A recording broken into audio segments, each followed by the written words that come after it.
Hi friends, welcome to shine India RK tutorial. నేను మీ RK సార్ని. ఫ్రెండ్స్, ప్రతిరోజులాగే ఈరోజు కూడా ఆన్లైన్ క్విజ్తో మళ్ళీ మీ ముందుకు వచ్చాను ఫ్రెండ్స్. సో ఇందులో కూడా మరో ఇంపార్టెంట్ 10 క్వశ్చన్స్తో మీ ముందుకు వచ్చాను. సో లాస్ట్ 9వ భాగంలో ఇచ్చినటువంటి ప్రశ్నలకి ఈరోజు సమాధానం చూద్దాము. మొదటగా 1వది, జవహర్ రోజ్గార్ యోజన ఎప్పుడు ప్రారంభించారు? ఆన్సర్ 1989వ సంవత్సరంలో. 2వది, అంటార్కిటికాలో భారతదేశం యొక్క పరిశోధన కేంద్రం పేరేమిటి? ఆన్సర్ దక్షిణ గంగోత్రి.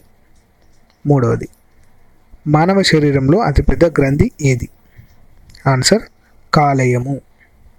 నెక్స్ట్ 4వది, సముద్ర జలాన్ని ఏ ప్రక్రియ ద్వారా శుద్ధి చేస్తారు? ఆన్సర్ పరిశోషణ ప్రక్రియ. 5వది, ఇబ్రహీం రహతుల్లా కప్ ఏ క్రీడకు సంబంధించింది? Answer badminton. 7వది, ఏ పానీయాన్ని క్వీన్ ఆఫ్ బెవరేజెస్ అంటారు? Answer tea.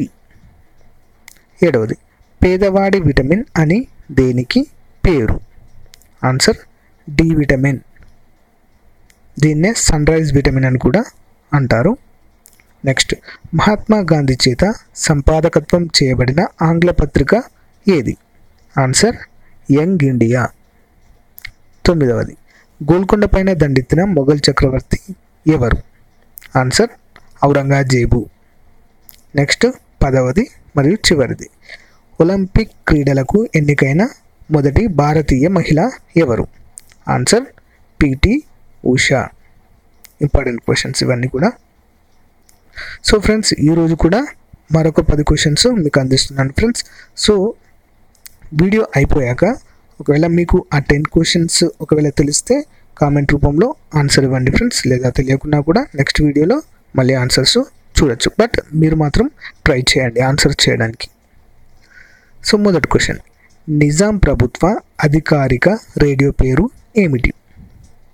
2వది, సుగంధ ద్రవ్యాలలో ఉపయోగించే రూసా గడ్డి తెలంగాణలో ఏ ప్రాంతంలో లభిస్తుంది? ఇంపార్టెంట్ క్వశ్చన్ ఇది. నెక్స్ట్ 3వది, దాశరథి కృష్ణమాచార్యులకి కేంద్ర సాహిత్య అకాడమీ అవార్డు ఏ గ్రంథానికి వచ్చింది? ఇది కూడా ఇంపార్టెంట్. నెక్స్ట్, సినిమా ప్రొజెక్టర్ని కనుగొన్నది ఎవరు? నెక్స్ట్ 4వది, దాదాసాహెబ్ ఫాల్కే తీసిన మొదటి మూకీ చిత్రం ఏది? 6వది, ఏ యుద్ధంలో విజయనగర సామ్రాజ్యం అంతరించడం జరిగింది? నెక్స్ట్ 7వది, ఆచార్య వినోబా భావే ప్రారంభించిన భూదానోద్యమానికి 250 ఎకరాల భూమిని దానం చేసిన వారు ఎవరు? 8వది, వరంగల్లో జరిగిన మొదటి విశాలాంధ్ర మహాసభకు అధ్యక్షత వహించిన వారు ఎవరు? ఇంపార్టెంట్ క్వశ్చన్ ఇది. నెక్స్ట్, ట్రైబల్ హైదరాబాద్ అనే గ్రంథాన్ని రాసిన వారు ఎవరు? నెక్స్ట్ లాస్ట్ 10వది, బండారు శ్రీనివాస శర్మ ప్రారంభించిన ఏ పత్రిక నిజాం కాలంలో మొదటి తెలుగు పత్రికగా పేరు పొందింది? చాలా ఇంపార్టెంట్ క్వశ్చన్ ఫ్రెండ్స్ ఇది. సో 10 క్వశ్చన్లు అయిపోయాయి ఫ్రెండ్స్. ఒకవేళ మీకు కనుక ఆన్సర్ తెలిసినట్లయితే తప్పకుండా కామెంట్ రూపంలో ఆన్సర్స్ ఇవ్వండి friends. Okay friends, thank you for watching my video friends. నా వీడియో కనుక మీకు నచ్చినట్లయితే మీ ఫ్రెండ్స్తో షేర్ చేసుకోండి, అలాగే లైక్ కొట్టండి. ఒకవేళ నా వీడియోలో కనుక మొదటిసారి చూస్తున్నట్లయితే తప్పకుండా సబ్స్క్రైబ్ చేయండి friends. Thank you friends, thank you for watching my video. Have a nice day. Bye.